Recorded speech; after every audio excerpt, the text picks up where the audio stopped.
Good afternoon. It is Wednesday, May 17th. I'm not normally live on Wednesday, but there is big breaking news today, and I wanted to come on, answer your questions, and cover what's going on in Idaho with Bryan Kohberger being indicted, what it means for the case, what happens next, and answer those questions and clear up any confusion, because there is always confusion when it comes to grand jury indictments, especially at the state level. So I'm going to give a rundown of what's going on, what to expect moving forward, and answer a whole bunch of your questions, because law nerds, you've got questions. I've often got questions. We have things happening. I'm glad to see you. So it's an extra special ride. We ride today. It's been a while since we've done an impromptu live stream, so thank you for being here. Replay crew, love you. All of the timestamps will be down below, but we're just covering this one topic and diving into your questions about grand juries, what's happening, and what this means going forward in Idaho, because there are still some big questions that this impacts. And how does a prosecution make this decision? Does the defense have any role in this decision?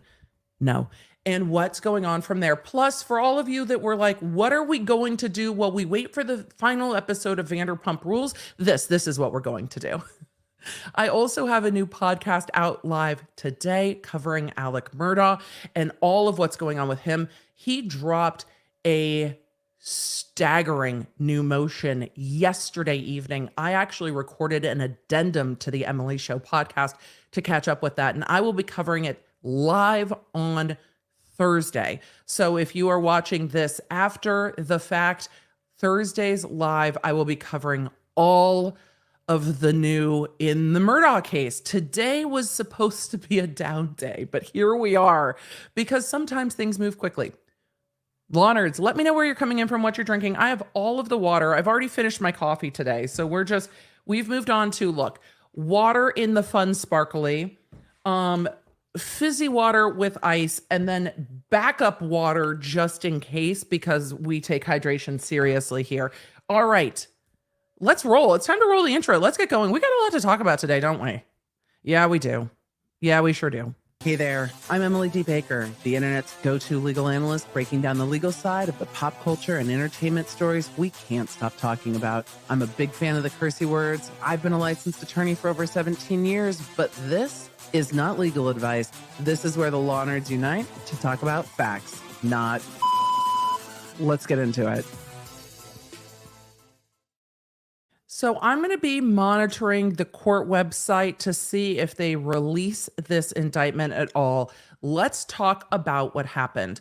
This morning, the news broke that Bryan Kohberger was going to be indicted. It's been confirmed that he has been indicted. The grand jury could have indicted him yesterday afternoon. It could have happened first thing this morning, which is unlikely. But what does that mean? Bryan Kohberger has been indicted. It means that a grand jury was convened to review the evidence in this case to determine whether or not there was probable cause that he is the person that committed these murders. This is not like a jury trial or like a preliminary hearing. A grand jury is put forward by the prosecution only. The defense is not there. They do not take part in it. They will present the grand jury with evidence. That can be through law enforcement testimony. That can be through documents, videos, lab tests. It can be, though it isn't always, through independent witnesses. So an eyewitness or someone who was there, a civilian witness, if you will, not law enforcement. That can happen. It doesn't always. The results of the grand jury are either an indictment or not an indictment. And if there is an indictment, it means the case goes forward to trial. So in a criminal proceeding, after someone's been arrested, there are kind of two paths to move forward on a probable cause determination. This is not probable cause for an arrest. This is not probable cause for a search warrant. This is cause to hold someone over to trial. So is the person that we have in custody, or the person that we're holding to trial, most or more likely than not, the person who did the thing? It is the baseline determination by a court or a grand jury that we can move forward to trial. So with Bryan Kohberger, this had a preliminary hearing scheduled for next month, the end of next month. I was actually really curious about what was going on and looking forward to a week-long preliminary hearing to see the evidence that the state was presenting. At that preliminary hearing, we would have seen the state present evidence, we would have seen the defense cross-examine the witnesses, and we would have seen any potential defense. It's unlikely, but it can happen that the defense presents evidence of their own at a preliminary hearing, and then the judge makes a determination whether there is cause to hold the person over. It is unusual for a preliminary hearing not to be held to cause. So that's what we were expecting. And then after a preliminary hearing, there would be an arraignment on the complaint, and then you would set it on track to trial. In Idaho and most jurisdictions, there is a time period from arrest to preliminary hearing, and then after that preliminary hearing, there is a time period to trial. In Idaho, he waived the time from arrest to preliminary hearing, and that's why it was set until June. Now we start a new time period from a probable cause determination to trial. So that's what we were expecting. It would have been streamed in some way. The public would have had access to that prelim. We would have seen what the police are presenting. We would have had more information than just that probable cause affidavit for the search warrants. But they bypassed that and went to a grand jury. Grand juries are convened without the public being able to be present at those hearings, without the defense attorneys or the defendant being present at those hearings. And law enforcement is generally the bulk of the witnesses there, and then documentary evidence. Sometimes civilian witnesses, but not always. We won't know what was presented at the preliminary hearing, probably ever. Those are secret proceedings. There are rules governing preliminary hearings, and they are obligated to present exculpatory evidence. So if there were, and this is just an example, this isn't about this case. If they were presenting a DNA evidence and there were two types of DNA or two DNAs that came back to two different people, they would need to present both of those. They can't just pick and choose the strongest evidence because the defense is not involved. So they have to present both. They have to present any exculpatory evidence. But grand juries come back with a very high indictment rate. It is very unusual that a grand jury doesn't indict. And if a grand jury has a lot of questions, the grand jury can often ask those questions and then reconvene and have those things presented before an indictment. So with that, we now have an indictment for Bryan Kohberger. On Monday, he will be arraigned on this indictment, and the clock has started for his speedy trial rights. In Idaho, the speedy trial is 6 months.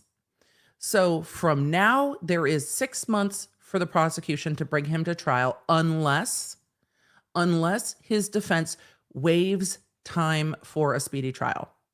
So it's interesting because this indictment comes just a month before the preliminary hearing. I wonder if this indictment sidesteps some of the discovery issues we've seen, or if the indictment is because they really don't want to give the defense a heads up, or if they wanted to have a witness, and it might be the case that they wanted civilian witnesses to testify in front of a grand jury before they have them testify at trial. If there are civilian witnesses that testified at a grand jury, the defense should get those transcripts before trial. So I'm going to start grabbing questions, and I will make sure that we get to those when we get to Q&A. I want to make sure I try to give you a rundown of what's going on in case anybody needs a fast rundown of this case so that we get it. So with all of it, Bryan Kohberger has been indicted. He will be arraigned on Monday. At that arraignment is when I expect, and he'll be arraigned on the information or on the indictment. At that arraignment, he will be in front of a new judge. I expect that at that arraignment on Monday, he will enter his not guilty plea. He has not entered a plea yet. Then we will set a trial date and whatever other dates they need. But in Idaho, the preliminary hearing happens at a lower district court, and then the trial goes up to a superior court. So now his arraignment will be in front of the other judge, not the judge that issued a gag order. But Monday, there is also supposed to be a hearing on the gag order. His arraignment is set for 9 a.m. There's a 10 a.m., I think it's 10 a.m. local time hearing set for the gag order. So I wonder if they will just do both, because the gag order hearing also has a Zoom component, or whether they will cancel that gag order hearing because that was a scheduling hearing. So we will see on Monday. That was supposed to be an hour after the arraignment. The arraignment will go very quickly. Hey, you have been indicted on what I'm anticipating is 4 counts of murder, 1 count of burglary. That's what he's been charged with. You've been indicted on all of these things. You have the right to a speedy trial. You have these other rights. Do you understand those rights? Yes. How do you now plead? Guilty or not guilty? We expect it will be not guilty. Okay, this case is bound over for trial on this date. There will be a check-in, pretrial conference on this date. There will be this other conference on this date. Anything else you need? Counsel, no, good, great. So they could, in theory, do both hearings. But the hearing on the gag order is before the judge who was going to hear the preliminary hearing, and that judge is no longer in charge of this case because this case is now in a different court. So what's going to happen with the gag order will be very interesting to me. I want to see what happens. Is that going to be a vacated hearing? We will know once the docket is up to date. The thing that's frustrating about this gag order and frustrating about Idaho right now is we can't see the docket. We only get documents as the court publishes them onto the public-facing website, but we cannot see the full docket. So we can't see whether or not the attorneys are meeting with the court today until after the fact. So we don't know. It's very interesting that while the discovery battle is going on pre-preliminary hearing, the state convened a grand jury and went that direction, isn't it? The state just dumped a ton of information on the defense and is now wanting to argue over the familial or genealogical DNA. I wonder if they use that, though, at preliminary hearing. I'm imagining that they didn't. Here's my speculation. I want to make clear it's speculation. And for those of you that are new, some of you probably are. Hi. I'm Emily. I was a prosecutor. I've been a lawyer for 17 years. My lawyer speculation is still just lawyer speculation because we're not there. My lawyer speculation is that they have back his DNA, and so they're not using it. However, they did use it in their probable cause declaration to get search warrants, and the defense has a right to challenge those search warrants because we've talked about fruit of the poisonous tree, right? The FOPT evidence. When is the last time we talked FOPT? Chrisley, and we talked a lot about fruit of the poisonous tree evidence and search warrants with regard to Duggar. Those are the last 2 cases we've really talked about this. So with the fruit of the poisonous tree, you are allowed to attack the search warrant and say, look, if the evidence that the search warrant is based off of is bad, false, fabricated in the worst case scenario, things like that, then any evidence that was gotten from the search warrant and any evidence gotten from that can be kept out. So if you can attack the search warrant and the search warrant got you to a computer and then the computer got you to this other thing, you can go down that chain and get rid of all of it if the search warrant is bad.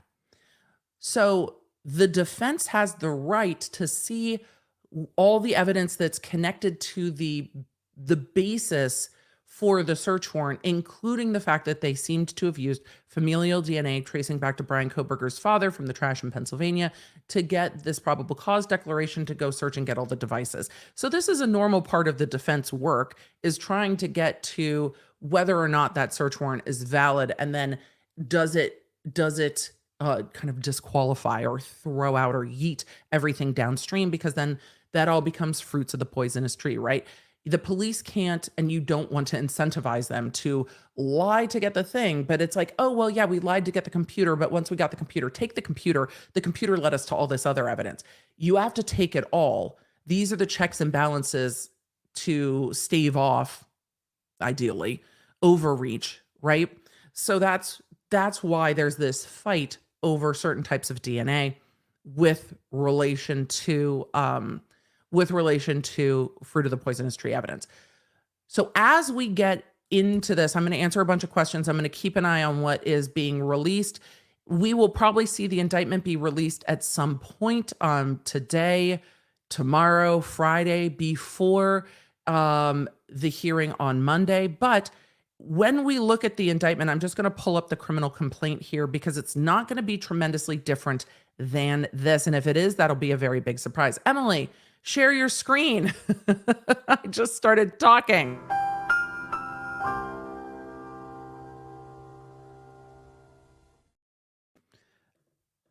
There we go. That's better. All right. Sometimes, y'all, sometimes.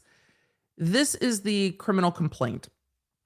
This will be an indictment instead of a criminal complaint because it indicates we've moved from the district court to the superior court.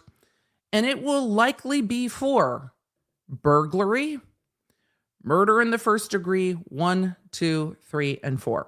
So I expect that we will see a 5-count indictment. The indictment will follow in this order, and it will read almost exactly the same as this complaint. That Bryan Kohberger has been indicted for a burglary and then for the murders of the 4 victims in this case. And that is all. That is what I expect to see on the indictment. I don't expect any additional charges. I don't expect that they lost any charges where the grand jury's like, yeah, we're going to indict on 3 of these, but not the other 2. I don't expect anything like that. I think we would already be hearing rumblings of that because it seems that even though there is a pretty strong gag order in this case, that there were rumblings starting yesterday that this indictment was coming down. So even though there is a gag order, we're still seeing that there are sources letting people know. Who those sources are, I don't know. The media has not disclosed and will not disclose who those sources are. But we're already seeing that people in the media have kind of a heads up to these things happening. So with all of that, I'm going to keep an eye on Twitter. I'm going to keep an eye on the rest of it. And I'm going to answer your questions. The questions I've seen kind of coming through the chat most are, why would they do this? Well, there's a lot of reasons. These could be strategic reasons. These could be reasons that they don't want the public to know because the preliminary hearing would be public. There's the updated orders. The preliminary hearing would be public. 1, 2, 3, 4. Okay, we've got 5 new orders. 1, 2, 3, 4, 5, 6 new orders. All right, we've got new documents, y'all. Let's just go through them now.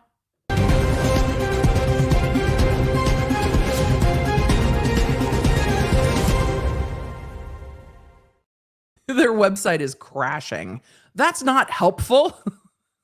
That's not helpful at all. The first one is the order denying the motion to reconsider, but it is crashed. That is a 404 error. Let's see what's next. The redacted indictment, 404 server error. Notice of hearing in the criminal case, 404 server error.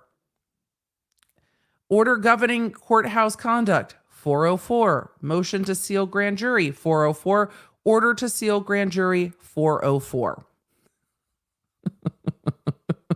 All of these are crashed. So I'm going to answer some questions and then come back. I'm sure if these just went live, the entirety of the media is trying to grab them. Here's what's so frustrating to me. Today is the 17th. 4 of these orders are from the 16th, and they just popped up today. So the website is broken. I'm not surprised. Oh, there's one. All right. Let's grab this one first, and we're just going to go in order and keep trying. Hey, I don't often cover live news, so I always beg the chat's indulgence when I do. But look at us. We've got documents. We've got documents. Let's start with the order denying the motion to reconsider. This matter is before the court on the Associated Press et al.'s motion to reconsider the May 4th, 2023 order. After due consideration and for the reasons set forth herein, the motion to reconsider is denied. Well, I guess that hearing on Monday is canceled. Emily, keep reading. Is there going to be a scheduling hearing for the motion to reconsider? Nope. The court's like, the gag order stands. So the gag order stands.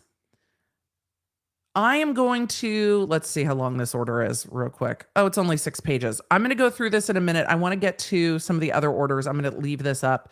Let's take a perusal of all our orders and then go from there. That's the gag order. Redacted indictment is what I wanted to see first. So let's go to the redacted indictment. We'll come back to the gag order, I promise. Redacted indictment first. Let's swoop so we can timestamp it. I love seeing all the love in the chat. Y'all are ready. All right. Redacted indictment. Bryan C. Kohberger is accused by the grand jury of Latah County by this indictment of the crimes of burglary, count 1, murder in the first degree, counts 2, 3, 4, and 5. Look, it's exactly like I said it would be. It's like I know things. It's weird. It's like I've done this for a really long time. This is exactly what we expected. This is what the criminal complaint says. This is a true bill. This was indicted yesterday. The presiding grand juror's name is redacted out. That's appropriate and expected. I would hope that it would be, in especially a high profile case like this. In a small community, you would hope that name would be redacted out. But there we go. The redacted indictment only redacts out truly the social security number of the defendant, appropriate, and the name of the presiding grand juror, appropriate. Everything else is exactly what we expected that it would be. Same charges, etc., etc. So that's it. All right. That's the indictment of Bryan Kohberger. Let's go to our next document, notice of criminal hearing. Let's see, 9 a.m. Arraignment, district court, 5/22/23 in front of Judge John Judge. Yes. Andrea Burkhart said this months and months and months and months and months ago. Andrea Burkhart's like, look, once this gets past preliminary hearing, this is most likely going to go to Judge John Judge. So Judge Judge is going to be the judge of this case. We are going to see that arraignment on Monday. Now, what I need to see and what I want to see is the courtroom conduct order. Is this another gag order? Let's go find out together. Courtroom conduct order. This will give us an idea of what to expect for Monday. All right, right now we are looking at the new courtroom conduct order. Here's the thing about the other gag order. Mute. It's mute. Mute, not mute. Moot. Moo. It's moo. It's a moo order. Because we have moved on to another judge. Let's see what Judge Judge has to say. This order governs the courthouse and courtroom conduct and media activities in this case. This order shall supersede any prior order. That means the prior gag order is moot. The court is mindful of the need to balance 1, the constitutional right of the defendant to a fair hearing, 2, the public's right to information in conjunction with the constitutional and statutory rights of the media to attend proceedings, 3, the court's interest in maintaining order and an environment that permits all participants to focus on their responsibilities without undue distractions, 4, the court's interest in the safety of the public and court personnel, and the need to follow all Idaho Supreme Court orders. It is hereby ordered. Courtroom seating and attendance. Seating for victims' families, counsel, defendants' family, and court personnel shall be reserved. Pooled media seating. The representatives of the media serving as the pooled camera staff, so they are going to allow a pooled camera. Great. The pooled camera staff shall be seated in an area approved by the court as designated by the administrative district judge, presiding judge, trial court administrator, or bailiff, subject to a limit of 2 media members operating the pooled audio video, and 1 media member handling the pooled still photography. Who is going to handle that? We don't know yet. Will it likely be Court TV that gets the pooled cameras? Yes. It will likely be Court TV that gets the pooled cameras. Pooled still photography, what I've seen most courts do is use either the Associated Press or local press.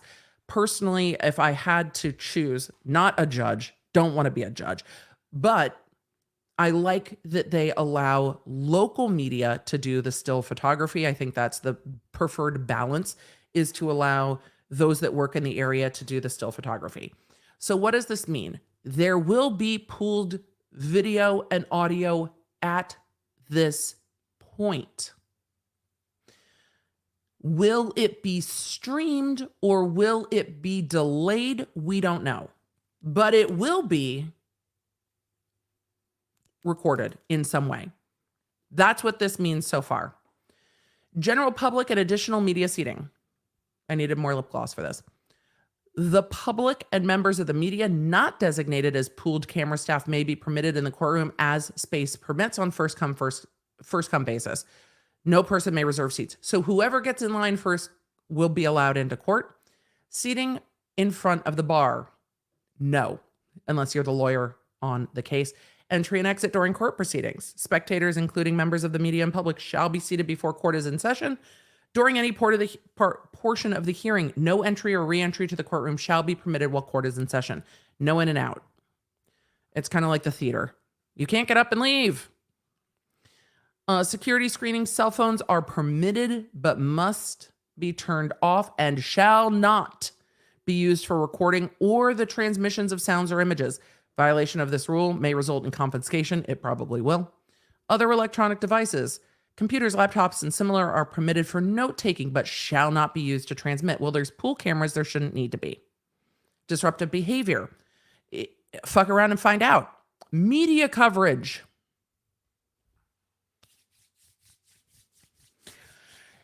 If the court allows cameras, damn it, I was so optimistic. This is now an if. If the court allows cameras in the courtroom and orders that the media coverage be pooled, well, it seems that they've already ordered that ahead in the order. I'm going with the court has said pooled cameras are allowed because that's what the prior order says. So that's what I'm going with. No food, security screening, we did that. Media coverage to be pooled, then all media shall have access to and share the video, audio, and still photographs received from the permitted cameras. Members of the media shall designate and agree on the operator of each camera permitted pursuant ICAR 45, courtroom media requirements. Allowed media representatives and their equipment will be located in the area designated. We know that portion of the proceedings which may be televised. Photography, video, and audio is not permitted during a recess in the court proceedings. Recess means anytime the judge is not at the bench and is not on the record. No electronic devices shall record the audio video of any bench conferences or sidebars between the court and counsel. No live broadcasting, transmitting, or streaming from the courtroom is allowed. So this will be on delay. What they have done in Idaho in the past in this case is they have recorded the proceeding. And then after the proceeding is recorded, they have released the video after court is done for the day. So it will not be contemporaneous to the court happening. It will be on delay. That's what this order indicates. Restrictions on videos and photos. No video or still photography shall be taken of any papers, documents, or notes which may be located on counsel table. They need to expand that to computers as well, because that is a problem in court. You can't photograph or report on what's on counsel's computers and things like that.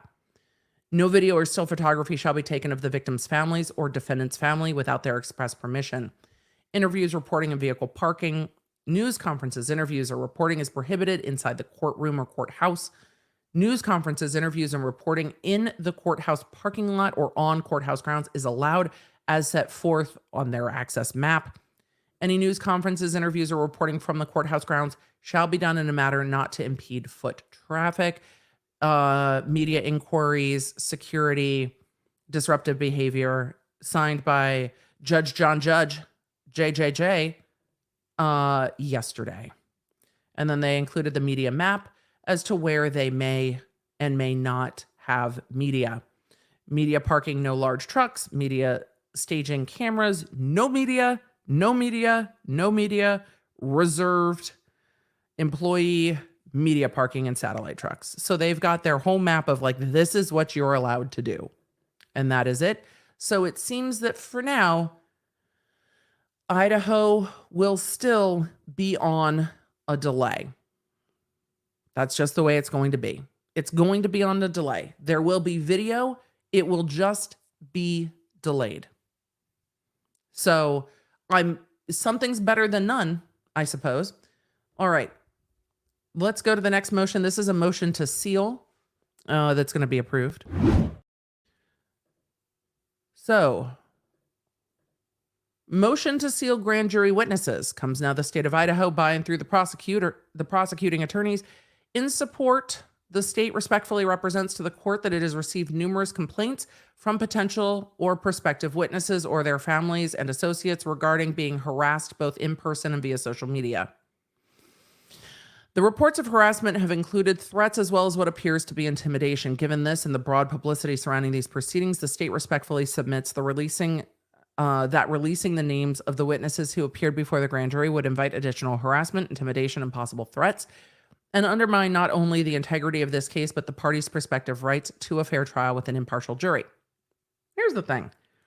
I saw social media fuckery with regard to the surviving roommate when the probable cause affidavit was unsealed. I am not surprised that the prosecutors are getting complaints about this. I have had complaints about this as a prosecutor.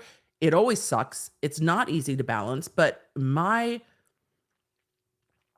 default was truly, I am protecting my case and my witnesses. That is it. I don't care what the media wants to know. I don't care what the public wants to know. Don't give any of the fucks. My focus as a prosecutor was protect my witnesses, protect my case. And by protecting the case, that includes protecting the rights of the defendant, protecting the case from undue influence, from outside influence, protecting the potential jury pool. So when we see that there are already these kinds of threats and intimidation happening in person, people being harassed in person and via social media is a problem. Of course, they're going to seal the witness list. Truthfully, well, I would like to know, I don't have a problem with it. Will we ever find out? No, probably not. We probably won't find out who testified at grand jury. We might years from now, if Bryan Kohberger is convicted, if that conviction is appealed, if that appeal is overturned. Could this be unsealed years later? Possibly. Will anyone care by then? Maybe not. Maybe they will. It depends on what happens in this case. But for now, am I bothered by this? No, I'm not. Is there curiosity there? Of course. Who testified at grand jury? What did they say? We're not going to know. I think that's okay. Because the amount of harassment that I saw, and I wasn't looking for it, it's stuff I wandered across on the internet after the probable cause affidavit came out, I was appalled by. So I'm not surprised. People testified. Maybe they were law enforcement, maybe they were civilian witnesses, maybe it was a combination of both. People testified. Here's our order to seal. The court took all of 17 seconds. That's not true. Let's see. This was sealed at today at 9:36 a.m. local time. This motion was made today at 9:35. Okay, maybe it was 17 seconds. This was filed 5/17 at 9:35:39 a.m. This was signed at 9:36:27. How long is that? A minute? Less than a minute? 9:35:39 to 9:36:27. I was being hyperbolic. I didn't mean 17 seconds. The court was like, yes, granted. Which means that this is what this indicates to me, that the prosecutor took it to the court signed it, and then they were both filed. So they were staggered when they were filed. That's just what that means. It doesn't mean they actually were signed within 47 seconds. Thank you, chat. It was that they were done and then they were filed within 47 seconds of each other. I just think it's hilarious. Order sealing the grand jury witnesses. So this was done this morning, and then they were both filed. They were handed to the clerk, and scanned in. And that's the 47 seconds is how long it took to scan and stamp this one and then scan and stamp the other one. That's all. That's it. Done. We knew this was going to happen, that they were going to seal it. Let me see if there's anything else that gets filed, because this was a big old dump of stuff on their website. Let's see. We went through 1, 2, 3, 4, 5, 6. We went through 6 motions. Chat's asking, will I cover it if it's delayed? Oh, yes. Oh, yes. No, the delay doesn't matter to me. I will absolutely cover it if it's delayed. The nice thing about a delay is if the attorneys talk slow, you can speed them up a little bit. You can speed them up a little bit. I will absolutely still cover it even on the delay. Let's take a look at this order denying the motion to reconsider, shall we? Let's get back to this gag order. Is the gag order still in place is the question, because the new conduct order supersedes the prior conduct orders. So I think there's an argument that the gag order issue is moot, truly. Let's go and cover this real quick. Let's swoop. Let's get back to the gag order. Swoop. Order denying motion to reconsider. Hey, Associated Press et al. We're not reconsidering our own motion. And we knew the judge was going to do this, right? It's like, it's like when your kids are like, okay, I know that you said this, but hear me out. And you're sitting there going, it's still a no for me, dog. Like, it's a no. It's a no. We knew this was going to happen. We knew that the court, it's, Your Honor, please reconsider what you did. Yeah, okay. I've reconsidered what I did. I said what I said. Moving on. Factual and procedural history. On November 13th, 2022, 4 University of Idaho students were found deceased in their home in Moscow, Idaho. The tragedy garnered widespread publicity and worldwide attention. While authorities were investigating the incident, media outlets transcended on the vandal community. And the internet and television were abuzz with stories and immense speculation. Yeah, and not everybody said it was speculation, which always bothers me. If you're going to speculate, some speculation is based on experience. Some speculation is just speculation. Either way, just say it's speculation. We weren't there. We weren't even spiritual witnesses to the thing. We weren't there. We don't know. If you have no idea what I'm talking about and you're new here, hi, subscribe and watch yesterday's live stream. That's what I'm talking about. All right. Let's see. The media descended on the vandal community. This internet was abuzz.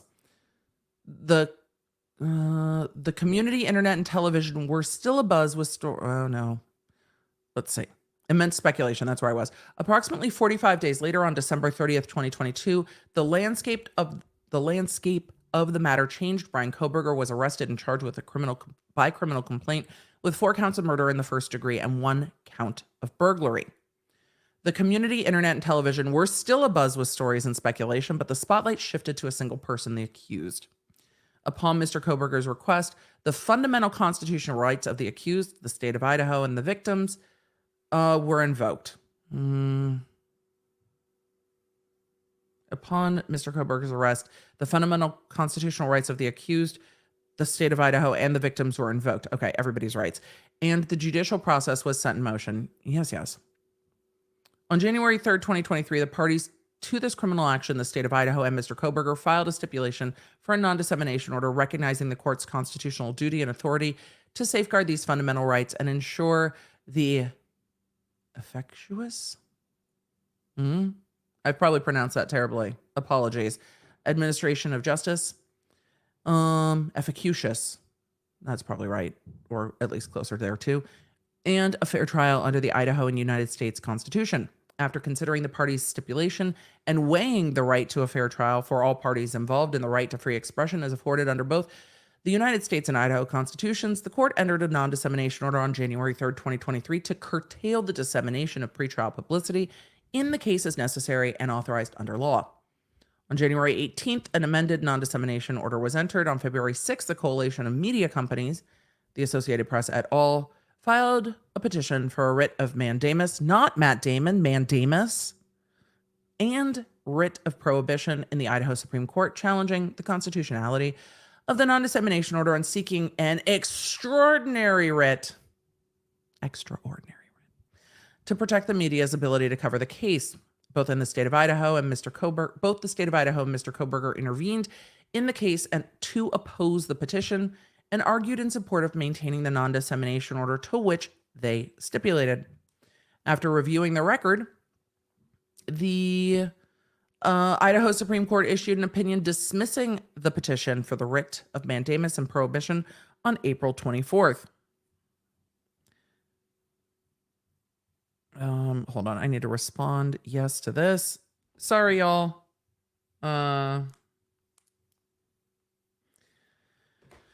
Then on May 1st, 2023, the Associated Press filed a motion to intervene, a motion to vacate the amended non-dissemination order in this case, seeking to intervene for the limited purposes of vindicating their First Amendment rights by filing a contemporaneous motion to vacate the amended non-dissemination order. On May 4th, the court issued an order setting a scheduling conference for May 22nd to address a briefing schedule oral argument on the AP's motion, as well as a companion motion. On May 9th, the AP filed a motion to reconsider the order dated May 4th and a memorandum in support of the motion to reconsider. I covered all of those last week and this week. The Associated Press alleges that with each passing day, the amended non-dissemination order dated January 18th, 2023 causes irreparable harm. It was very dramatic. Very, very dramatic. The media wants to cover this case more. They want the clicks, the views, and the constitutional rights, I suppose. That's what they want. So the media is like, every day that passes, we are harmed. And Kohberger, the prosecution, are like, STFU, we have a prosecution to go forward with. The motion urges this court to stay enforcement of the non-dissemination order pending a decision on the motion to vacate. On May 11th, Mr. Kohberger filed an objection to the motion to reconsider the order dated May 4th. Kohberger argues that the AP's motion to vacate the amended non-dissemination order raises issues of both fact and law, and additional time is needed, including expert testimony. The same day, May 11th, the AP filed a reply, the crux of its argument being that Mr. Kohberger shouldn't need additional time to gather evidence for which he should have presented initially in support of the non-dissemination order. That is a very good summary, Your Honor. The issue before the court at this time is the Associated Press's motion to reconsider the court's order setting a scheduling conference. That's it. I overstated things the first time. This is only the motion to reconsider setting the scheduling conference because the motion to reconsider was, hey, don't set a scheduling conference, set the hearing. The Associated Press argues the media is suffering irreparable harm each day that the non-dissemination order is in place. This all might be moot at this point. While citing to an inapplicable legal standard and disregarding the court rules that govern their motion. Irreparable harm is a legal concept routed in injunctive relief, for which the Associated Press is not formally pled. No, they're not asking for an injunction. That's true. Except to request the court to stay enforcement of the order pending a decision on the merits. Prior to a court issuing such preliminary injunction, albeit unconventional in a criminal proceeding, yeah, and they didn't even ask for it, there must be an evidentiary showing that it appears by the complaint that the plaintiff is entitled to the relief demanded. Yet we're not doing an injunction. That's not what's happening here. Even so, the Associated Press cites a number of cases for its proposition that the loss of First Amendment freedoms constitutes irreparable injury, but fails to note the distinction between those cases and the AP's motion. Different. The cases cited include a formal pleading for a preliminary injunction or were a direct restraint on the enjoyment of the media. So you haven't asked for a preliminary injunction. Therefore, irreparable harm is not the standard. Therefore, I'm setting the scheduling hearing and we're done. In its opinion, the Idaho Supreme Court addressed the Associated Press's quote-unquote injury for purposes of standing to bring their own writ. It found that if the media allegations are true, they have alleged an injury, not irreparable harm, that is concrete and particularized, actual or imminent, not conjectural or hypothetical. They have standing, is all that says. They are a party that might have standing. Thus, the AP must first demonstrate their allegations and reasons set forth in their motion to vacate are true before an injury is established, let alone irreparable harm is argued. To date, no preliminary injunction has been sought, nor evidence presented at this juncture to support a finding of irreparable harm that would require a stay of the amended non-dissemination order. So they're keeping it in place until it's heard.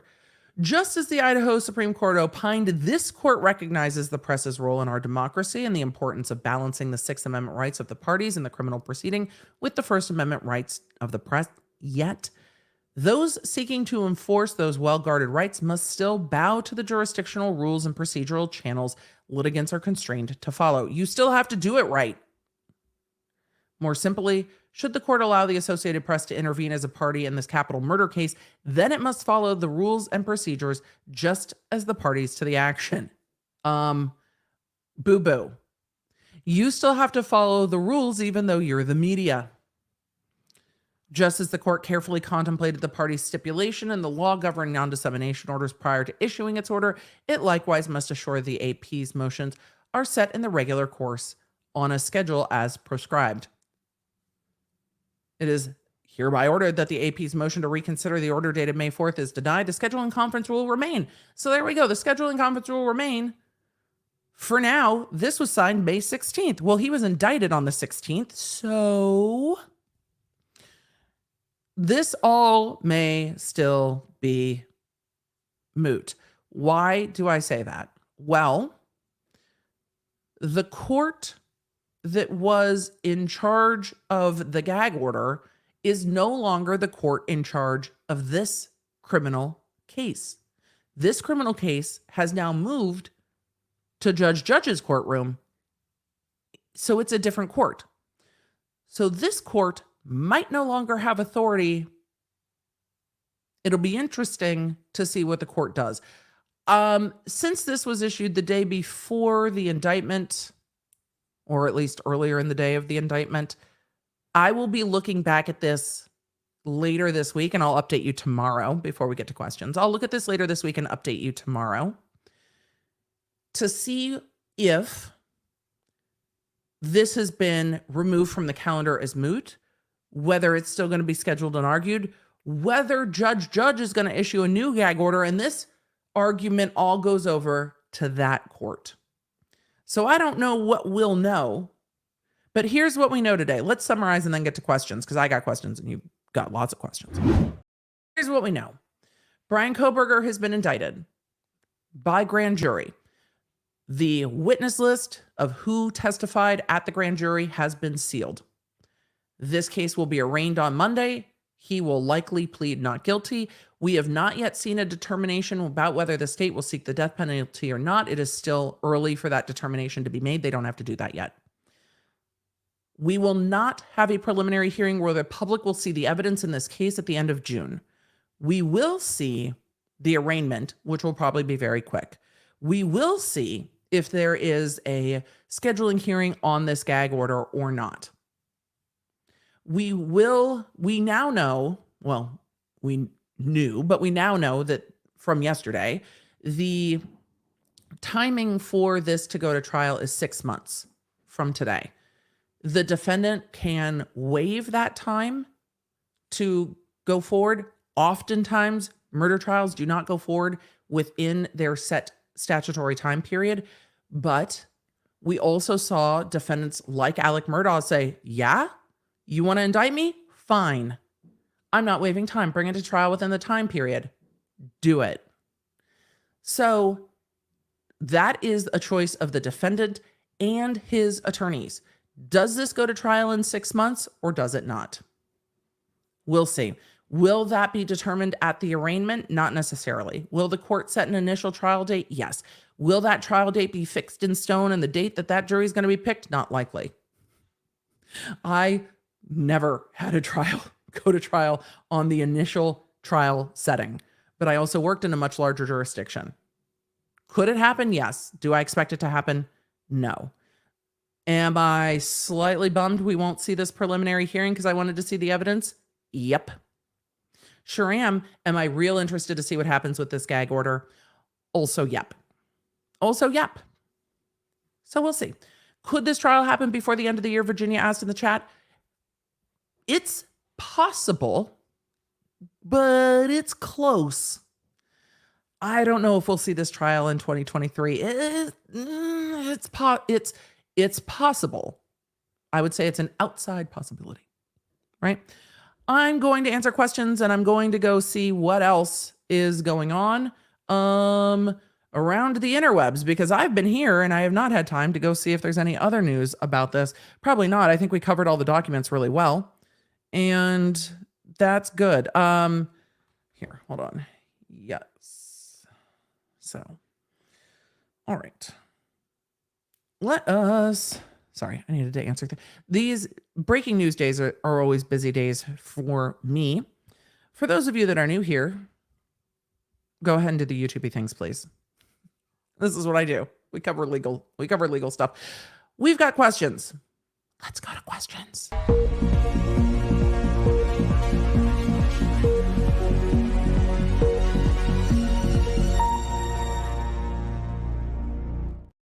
Viking Bear, correct. It is time to fact around for sure. Shady Millennial asked a great question. We're going to get to it first. Why was there a change in judge? It is the way some jurisdictions work. So it really just depends on the jurisdiction. When jurisdictions have splits in courts, there will be some courts that will handle a case from the inception of the case through the preliminary hearing. So these are really just local determinations on how to best administer justice. And they will handle it through the preliminary hearing. After the preliminary hearing, it will go to a trial court and then be handled from arraignment up. A lot of cases will plead before preliminary hearing. We'll have motions that are needed before preliminary hearing. So there will be a court that will handle all of that before. Sometimes it's because they're dealing with commissioners, not judges. And so there is a different level of authority, if you will. So it really depends on how the jurisdiction breaks down. This happened in Los Angeles a lot, where it's like, okay, before prelim, it is this judge. After prelim, it goes to this court for trial.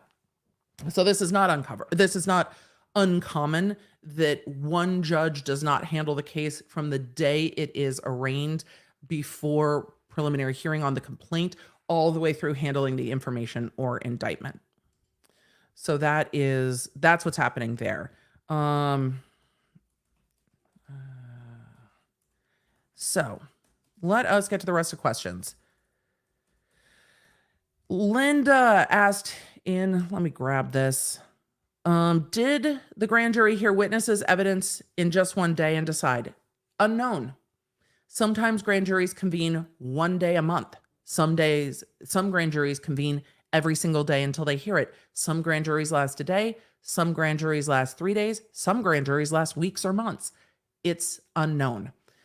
When I look at the probable cause affidavit in this case, there was a lot in that probable cause affidavit, and I covered that a while back.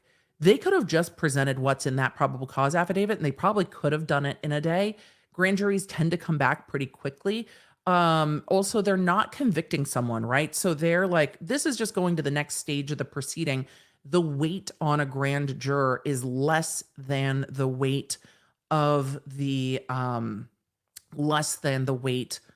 of convicting someone, right? You're saying, okay, let this go to trial versus, okay, let this person go to prison for the rest of their life. It's a different conversation, and the standard is different. A grand jury is not beyond a reasonable doubt. A grand jury is really seems like it. It's a probable cause determination. Mm-hmm. So that is what happened with the grand jury. Can a person from the grand jury speak to the media? Generally not.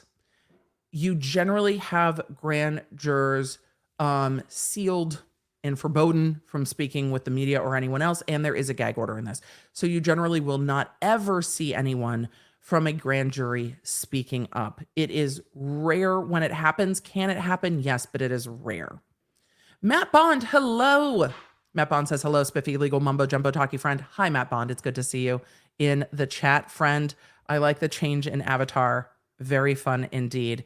Y'all, I love StreamYard has added in some new streaming abilities, and it's so fun. It's so easy to see. They made auto flagging of super chats so I can grab them. It's just so lovely. Yay, an extra birthday live stream for me. Thank you, my fellow Taurus. You're welcome, Amy. Happy birthday. Of course. Let me go and do that. EDB impromptu rides are the best. It's been a while. It's been a while since I've been like on Twitter going, "We ride! We ride!"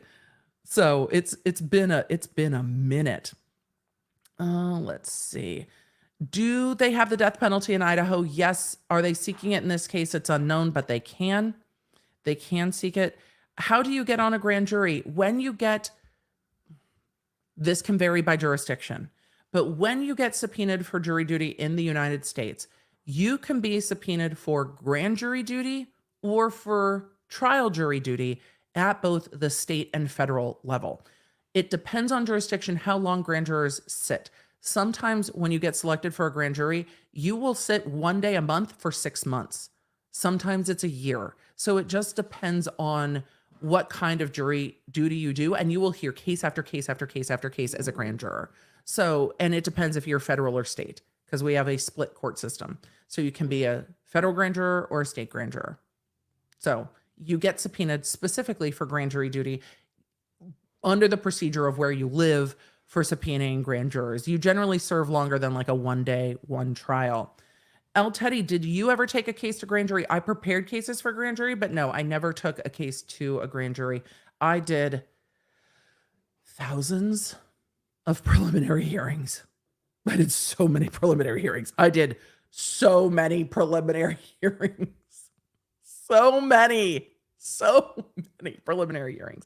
But no, it wasn't the normal. It wasn't the normal for my jurisdiction. Grand juries were reserved for specific types of cases and specific needs. So while I prepared something for a grand jury, it didn't go to grand jury. We went to preliminary hearing There was a whole process. This might have changed now. Bosses have changed since I left the district attorney's office and what have you. They might have a different approval process, but in Office Space, when they're like, I have like 7 bosses, that's kind of how any large government bureaucracy works, where it's like you need approval from 18 different people to go to a grand jury. It just depends. Some jurisdictions, they only go to grand jury. That's what we're seeing in Murdaugh. In Murdaugh, everything went to the grand jury. Every single thing just went to the grand jury. And there was like an accountant assigned to the grand jury, and the state's AG's office is grand jurying all of it. So it's different. Let's see. The grand jury indictment eliminates the preliminary hearing. Yes. It's either or. So either you can go to grand jury or you go to preliminary hearing. Both are probable cause determinations. Preliminary hearing, the judge decides. The judge hears all the evidence. The defense gets to cross-examine the witnesses, and the judge decides. Grand jury, the grand jurors decide. And the defense is not there. The defense attorney is not there. The defendant is not there. The defendant does not see the witnesses against him. The defendant does not see their attorney cross-examine the witnesses. It is a procedure that is much more secretive. Now, this procedure can be great and really needed in particularly sensitive cases where you have children who are victim or witnesses, because then they only have to testify in front of the defendant once. With really sensitive information, this can be a way to keep that information from going public. So there are reasons to use it. It can be used if you have a witness that is not healthy, though I think I would use a preliminary hearing for that so that they have the opportunity to be cross-examined, and then you can use those transcripts later. But these become strategic determinations.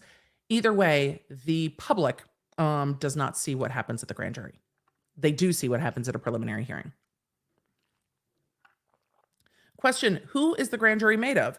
The same as any other jury. It is members within that jurisdiction. So whatever the rules are for pulling a jury in that jurisdiction, it is members of the public in that locality. Christian, I hope I pronounced that right, Christian. EDB, in your opinion, should grand jury trials be open to the public, even if only via live stream? No. There's a reason for that process. There are times when that process is needed.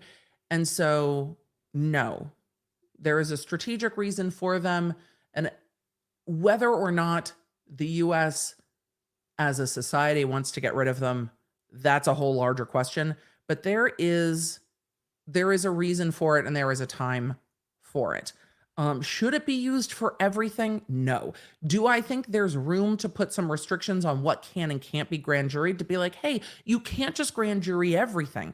Those are things that are determined locality by locality. So this is where you vote for your, district attorney, know what they think about things like this. And these are where regional and local elections really matter, because then it's like, hey, I don't want these things to be done secretly. Go to preliminary hearing.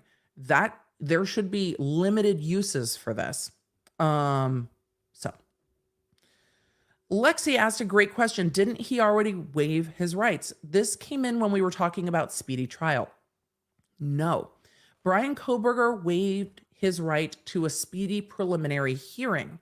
There are two clocks: the clock from arrest to preliminary hearing, and then the clock from a probable cause determination, preliminary hearing, indictment, to trial. So he waived his right for the first one, but not to the second one. Could that still happen on Monday? Yes. If I were him, would I do that yet? No. I think, this is a determination for him and his defense attorneys, but would I do that at this point in the proceedings? No. I would be pushing on the state to turn over discovery and move forward. But there is a 6-month clock from probable cause determination, which was yesterday, to trial. He will be arraigned on Monday. So that's what's going to happen. I saw a question in the chat. Question, how many cases does a grand jury sit for? It depends on how many cases are up. I mean, if it's a quick case, they could do 2 in a day, 3 in a day, more. It depends if they sit for 6 months. It depends if they sit for 3 months. They can do, the limit does not exist. They can do however many cases there's time for in the area. G14 Classified said, does this mean Bryan Kohberger's team no longer needs to interview the witness? No. Bryan Kohberger's team is still going to want to interview the surviving roommate DM. That has been set up, and they will want to do that interview before trial. But DM will not be called to testify at preliminary hearing. That was already not going to be the case, but there's not going to be a preliminary hearing. So there's that. Catnap said, thank you for explaining all this. Of course, that's why I went live today, because I realized that this procedure, there's a lot of questions around it and a lot of what happens next. And I figured the fastest way to answer that was to just go live and chat with y'all. Does the prosecution have to let the defense know where they're going to the grand jury? No. The defense finds out after the grand jury indicts. So no. Would the defense have notified it was going to a grand jury? No. The defense would have still been prepping for preliminary hearing and then be like, oh, you indicted him. Dicks. We've been prepping for a preliminary hearing. Come on.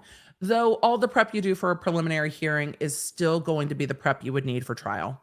But they've been prepping for, they would be prepping for the preliminary hearing, but all that prep also goes towards trial prep. So it's not as if it's wasted. Sorry, you're right, chat.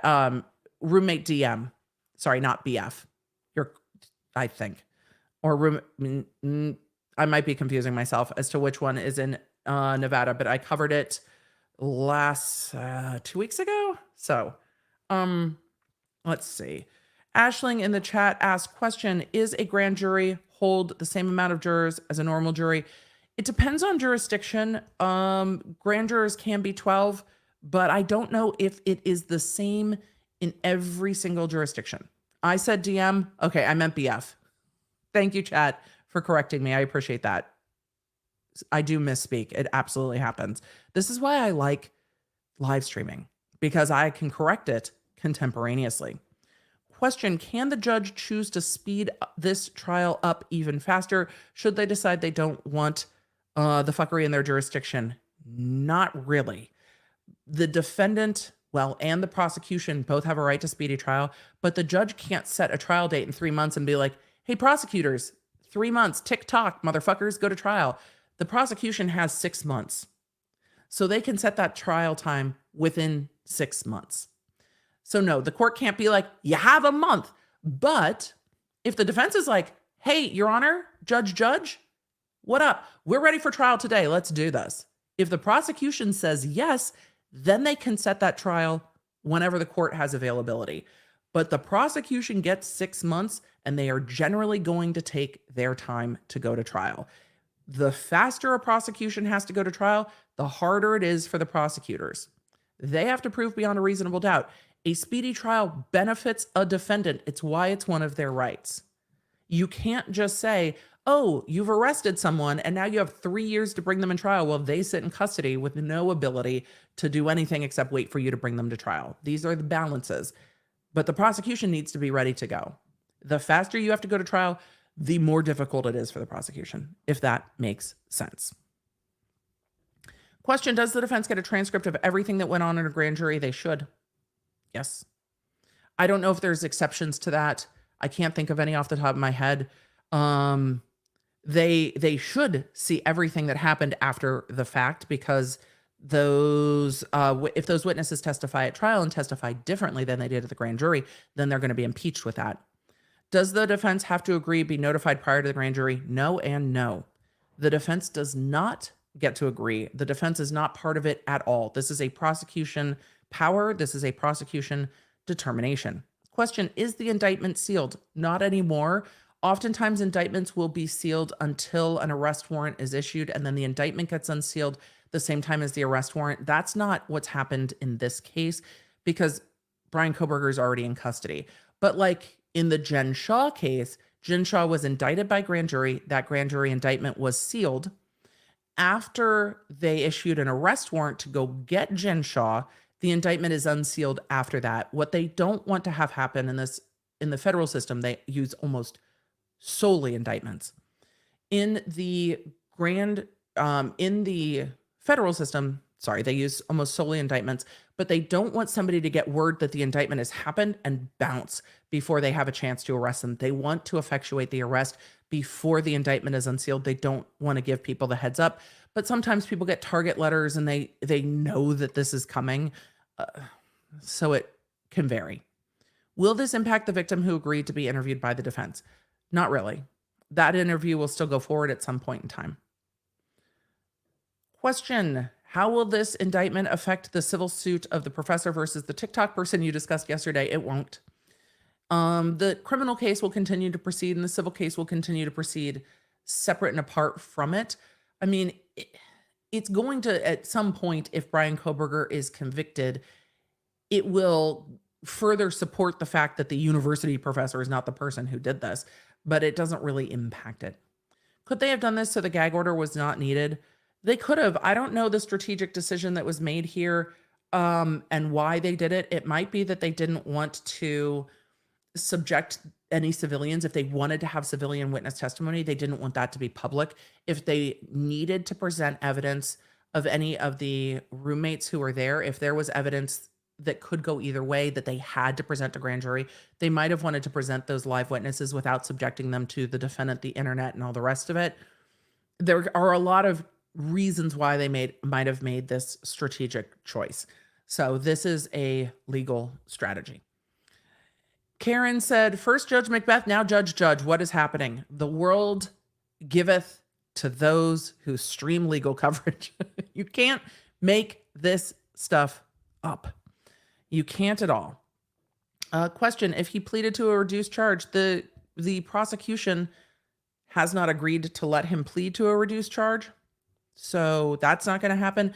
And the defendant can't go to the judge, and the judge can't legally reduce this charge. There are some charges that courts can legally reduce. That's not the case here. This is a capital murder case. The judge really can't do much if the defendant wanted to plea and the prosecution didn't agree. If, hear me, if somehow Bryan Kohberger was like, I'm done. Kohberger could choose to plead to the sheet, which means all of the charges, and then set a trial for penalty. And that would be like the Parkland case. And the trial would be solely over life imprisonment versus the death penalty. That could happen. Do I think that's going to happen here? No, but it could. The The prosecution could make a deal and take the death penalty off the table and let him plead to life without parole. Do I think they would? No. Could they? Yes. Is there any reason why they would do that at this point? Maybe not. Indy said, just so you know, you beat CNN with this breaking news. I wouldn't be surprised if we were at the kind of the top of live trending. We do that over here, though. We did that with our coverage of the Gwyneth Paltrow trial. We typically beat the legacy news outlets, and then they try to figure it out. They're not YouTubers. They're legacy news. Go back to TV where you belong. Leave the live streaming to us YouTubers. Laura D said, does it feel like there is something huge in the evidence that they need to keep out of the public eye for as long as possible? Maybe the denial of reconsideration came so hot on the heels of the grand jury decision, or is this just entirely normal? In court, there's nothing entirely normal. Court's never normal. Court always is quirky. But the decision from the court is just we're following due process and we're going to be slow. And the grand jury has probably been in the works, or at least in consideration for the prosecution, for a while. What's interesting is we just saw the prosecution say, hey, we dumped all this stuff on the defense. They probably had it all because they were going to grand jury, right? So they're like, here's terabytes of data. They have been sifting through this, preparing for grand jury, and then going to grand jury. Motion to refer to this judge as Triple J. I don't know. I'll have to think about it. Judge John Judge. Judge. I kind of just love Judge. Bet Judge always hears, don't judge, Judge. Probably. Question, will you be able to get your own pool feed? I don't know if I will grab a pool feed for the hearing on Monday, because that's pretty quick. But if this goes to trial, will I? Yes. Will you cover even if delayed? Yes. So I will think about Monday. I'll talk to the mods and think about covering it on Monday. The hard thing about setting a preliminary hearing and not being there live is we don't know. We don't know when the hearing will be done and when we'll get the live feed, but we'll work on it. There just might be some flexibility in start time, so y'all will have to be patient with me. Question, what exactly is a grand jury and who serves on a grand jury? Can you be called for jury duty on a grand jury? Members of the community, yes, you can be called for grand jury duty. I think we already got that. Question, will the trial be televised? As of now, there will probably be a delayed feed from the trial. That is subject to change. If something pisses off Judge might be like, no. If witnesses are getting threatened, if there's issues with safety, the judge does not have to let it be streamed or televised.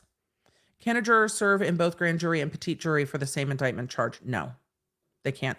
Different evidence can be presented, so no, they could not. Question, does the indictment mean the clock restarts for a speedy trial from when he was originally charged? Yes, Angie, I hope we covered that well. Thank you, Miguelina, for keeping me on time.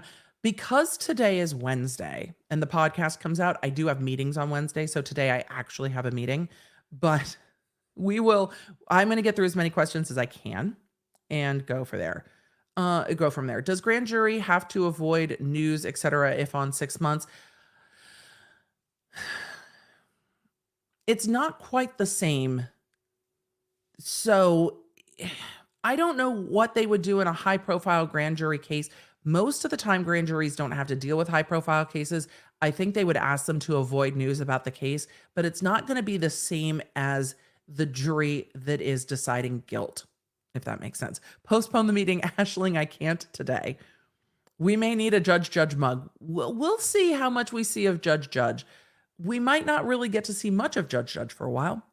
How many people are on the grand jury? It depends on jurisdiction. I would have to go look for Idaho and see, which I can do in just a minute. Why was their grand jury impaneled on this? Is that unusual for this type of case? Again, usual, not usual. It depends on jurisdiction. It seems that this jurisdiction does a lot of preliminary hearings, but this is a high-profile quadruple homicide, and they really might just not want all of this information public. There's a lot of strategic reasons to choose a grand jury. Question, what do you see about the familial DNA that might impact the following search warrants? Nothing. Tammy, I'm glad you asked this question. The defense is pushing on getting it. the prosecution is pushing on not turning it over and wanting to go to, or wanting the court to decide what needs to be turned over. I'm just arguing that the defense has a right to it because it seemed to be the basis of at least one of the probable cause determinations. So the judge is going to turn it over at some point. That's all. It was kind of an ongoing conversation. Enchanted Wings said, thanks for keeping me entertained while I pack to move houses. Moving is the worst. But then again, there's times where I'm like, if I want to remodel something, I'm like, or do we just move? Because remodeling sucks too. House stuff is hard. Side note, but not much. Have you seen the new show Jury Duty? Not yet. I've heard wonderful things. I got to get through Vanderpump. I have to get through Vanderpump, which, trust me, when I was asked about like, hey, are you available this evening to talk about this case? I'm like, it's Vanderpump night. I'm like, yes, but it's Vanderpump. But yes, but it's Vanderpump night. So I will be watching Vanderpump tonight, but I will probably also be elsewhere tonight. So we'll see. Amy Kimball said 16 people on the grand jury, but only 12 need to agree. Is that in Idaho? Because that is different based on jurisdiction. So if that's in Idaho, thank you. I appreciate that. If this goes to grand jury, is it similar to Casey Anthony? They can never be tried again. Regan, we're conflating things. Okay. Grand jury is different because it is a probable cause determination. So this does not start the double jeopardy of a jury. If a case goes to jury trial and someone is acquitted, we've got double jeopardy. You can't ever be tried again. If it goes to jury trial and there is a mistrial or a hung jury, it can be tried again. So no, a grand jury is a probable cause determination. This is not a guilt determination. What if they didn't indict? Well, if they didn't indict, they could either try to preliminary hearing it. I would need to look at the quirks of Idaho, but they would normally have the complaint dismissed, and then they would need to file another complaint and then either go to grand jury again or go to preliminary hearing again. So normally with no indictment, the complaint gets dismissed. How that procedure works in the nuts and bolts in Idaho, I would need to take a look. But in general, you have another shot at it. Like if you go to preliminary hearing and it's not held to answer, then the complaint gets dismissed. But the prosecution can say, okay, we're going to refile this afternoon. And they refile it and go to preliminary hearing again and kind of fix whatever was the issue or the witness that didn't show up or whatever. Christina said, I'm loving my double dose of Emily today. Thanks. You're welcome. Glad that you joined us on the earlier premiere of the podcast. Where are Fred and George? They're on the catio. It's a lovely day. It is the time of year where being in my office is not nearly as appealing as being in the fresh air on the screened-in patio. They have taken over the patio. If you follow me on Instagram, sometimes I will share where they are just lounging on the catio, but this is their favorite time of year. When do you think the grand jury would see this instead of preliminary hearing? Well, we know they saw it at least yesterday because that's when they indicted. They might have seen it for days before that or weeks before that. Why the prosecutors made that decision? There's a lot of reasons why it could have been. Could it have been that they didn't want some of this information public? Yes. Could it have been that they didn't want the defense to know everything that they have or what their strategy is? Possibly.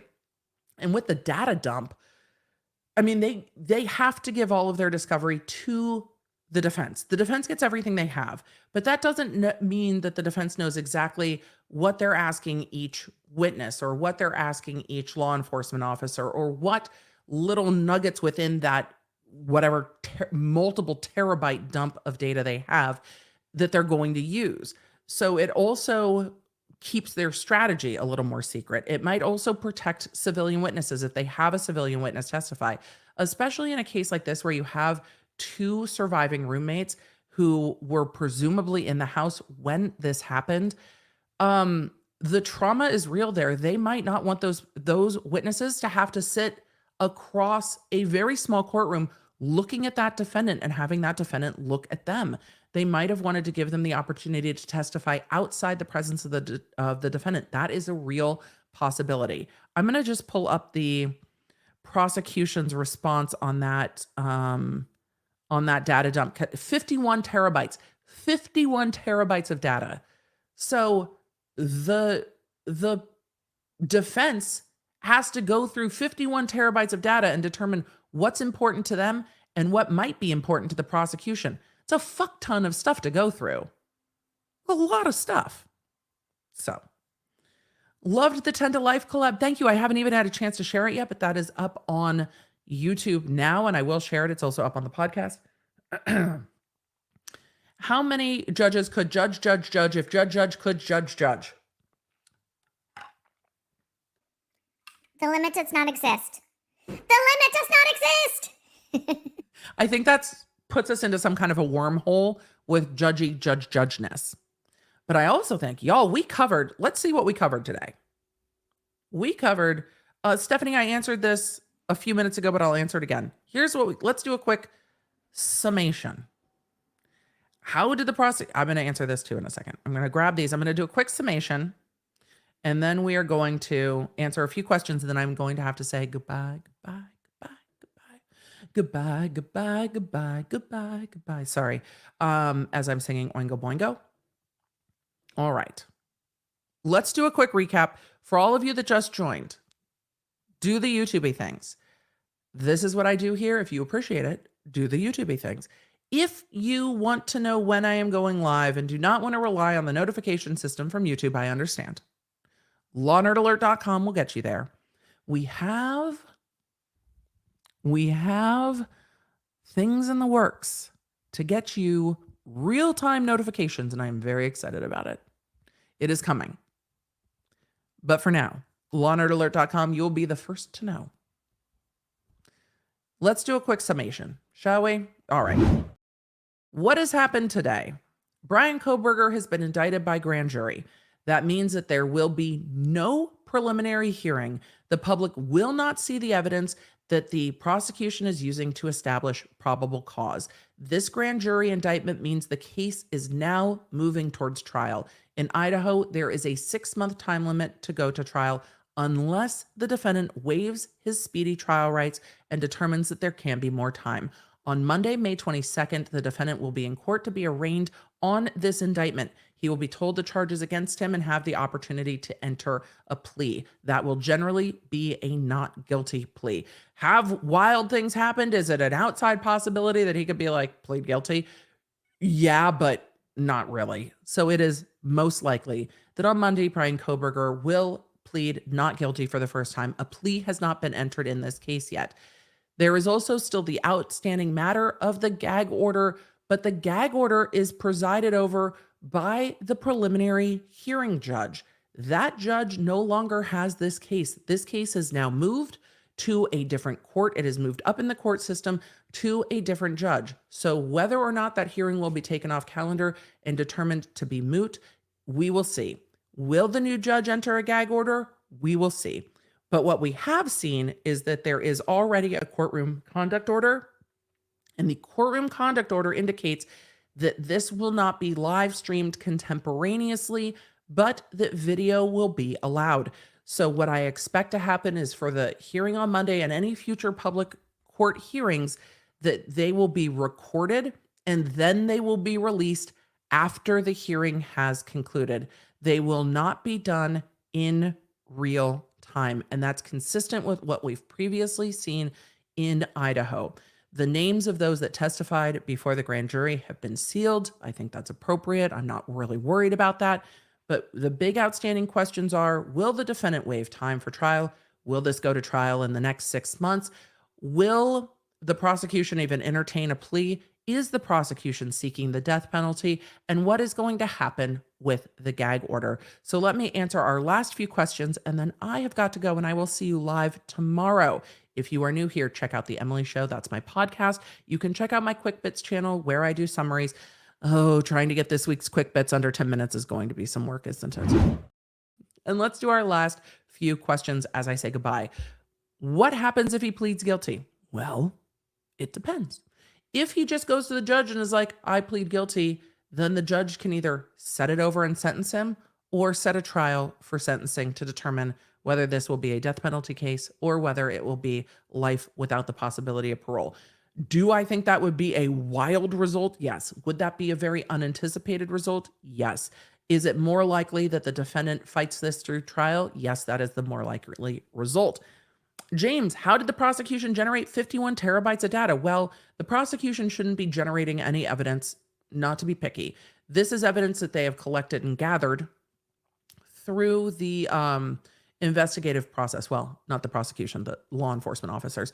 This can be video evidence. This can be all the seriology data from DNA. This can be every single piece of surveillance video that they gathered for the car. They gathered surveillance from all kinds of places. This is all the data with regard to cell phone data. So how did we get to 51 terabytes? I don't know. I'm imagining there's quite a lot of video, but they also had all of Bryan Kohberger's cell phones, computers, and this would include or can include all of that data as well. So if Bryan Kohberger had a 3 terabyte drive that the police grabbed and took everything off of, then there should be 3 terabytes of data turned over to the prosecution, even if it's not, or turned over to the defense by the prosecution, even if it's not going to be used. So this is everything. And they seized so many devices. So it's going to be all those devices as well, I would imagine. But that's a lot of data for the defense to go through. And the defense doesn't really have any heads up of what's important to the prosecution in this case. Stephen Rose said, thank you, that makes sense. Was there anything, i.e. recent filings, that were indicating to you it was going to be seen by a grand jury? It was always a possibility in this case. There was rumblings from the beginning, would they choose to go to grand jury or not? It seems the prosecution also wants to make sure that the public is not prying around in this case. So it was always a possibility. Once they set the prelim, I'm like, all right, let's go to prelim. But was I thinking that they might do this? It's an outside possibility, but this isn't my jurisdiction. I don't know these judges or prosecutors, so it's harder to kind of guess at that. But we'd heard rumblings for a little while. There had been rumblings of could this still be grand juried, and that was always a yes, it still could be. So was there anything I saw in the data dump? No, but when I looked at the data, I'm like, are they getting ready for prelim? Or what are they doing there? And I think we talked about that yesterday. So with all of that, we're going to get ready to go. I just wanted to answer this question, not question, comment. Bowling with cotton balls.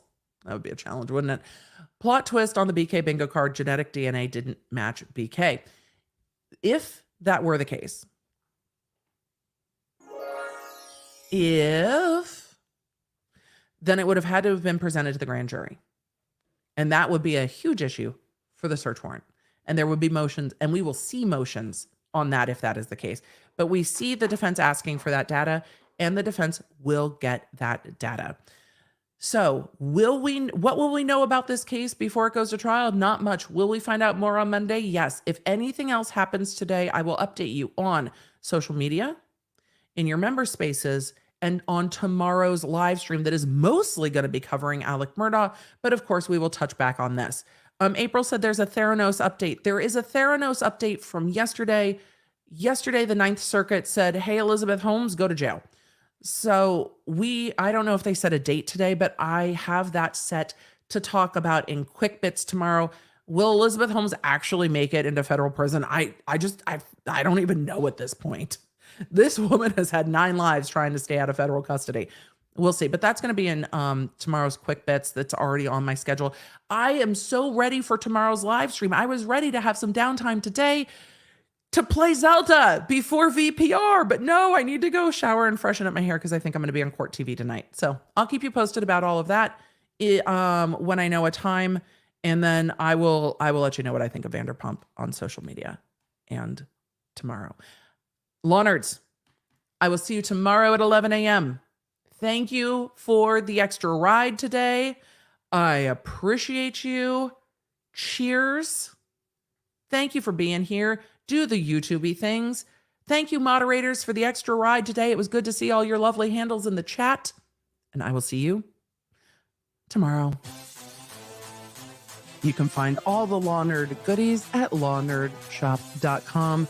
Connect with me on social media at the Emily D. Baker. And don't forget to check out my podcasts, The Emily Show, and the new podcast, Quick Bits. summarizing everything I talk about on my Tuesday and Thursday live streams. You know, when you only have time for just the quick bits.